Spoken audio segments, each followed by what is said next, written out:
গত 13 ডিসেম্বর কলকাতার যুবভারতী ক্রীড়াঙ্গনে লিওনেল মেসিকে ঘিরে যে নজিরবিহীন বিশৃঙ্খলা তৈরি হয়েছিল তার তদন্তে একের পর এক তথ্য সামনে আসছে। ওই অনুষ্ঠানের প্রধান আয়োজক শতদ্রু দত্তকে ইতিমধ্যে গ্রেপ্তার করেছে পুলিশ।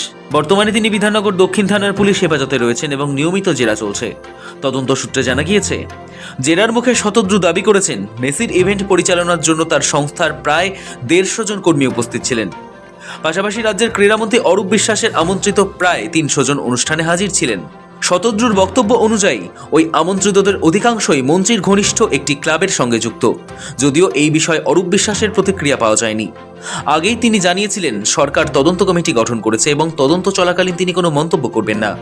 সূত্র বলছে, পুলিশের কাছে শতদ্রু অভিযোগ করেছেন মেসি মাঠে প্রবেশ করার পর থেকেই গোটা অনুষ্ঠানের পরিকল্পনা অনুযায়ী এগোয়নি। পূর্ব নির্ধারিত ফ্লোর চার্ট ভেঙে যায় এবং মেসির চলাচল কার্যত নিয়ন্ত্রণের বাইরে চলে যায়।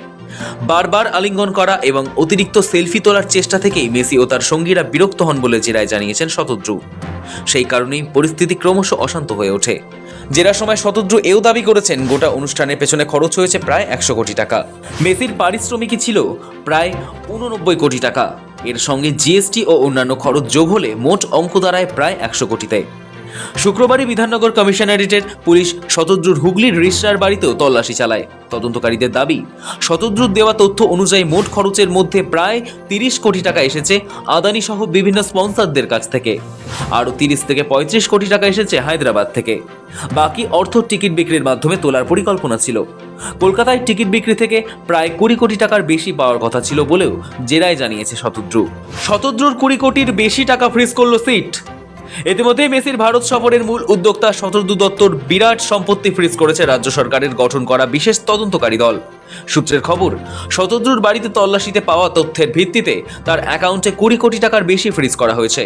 কিন্তু এর মধ্যে টিকিট খরচ বাবদ পাওয়া টাকা রয়েছে নাকি স্পন্সরদের থেকে প্রাপ্ত টাকা আছে তা স্পষ্ট করা হয়নি। ইতিমধ্যেই শতদ্রুর বিরুদ্ধে 2টি মামলা দায়ের করেছে পুলিশ। বিধাননগর দক্ষিণ থানায় শতপ্রণোদিত মামলা রুজু হয়। অশান্তি, ভাঙচুর, হিংসা ছড়ানো সহ নাশকতামূলক কার্যকলাপ ছড়ানো ও জনগণের নিরাপত্তা বিঘ্নিত হওয়ার অভিযোগে এই মামলা দায়ের করা হয়। এমনকি শতদ্রুর বিরুদ্ধেও একাধিক জামিন অযোগ্য ধারায় মামলা রুজু করেছে পুলিশ। আর এবার জেরায় মুখ খুলেছে শতদ্রু। পুলিশের তরফে ইতিমধ্যেই টিকিট বিক্রির দায়িত্বে থাকা সংস্থাকে চিঠি দিয়ে জানানো হয়েছে ওই অর্থ আপাতত আয়োজক সংস্থাকে না দিতে। যুবভারতীতে সেদিনের বিশৃঙ্খলায় যে ক্ষয়ক্ষতি হয়েছে সেই টাকা ওই অর্থ থেকেই আদায় করার দাবি উঠেছে বলে তদন্ত সূত্রে খবর। সৌভিক সান্যালের রিপোর্ট, সময়, কলকাতা।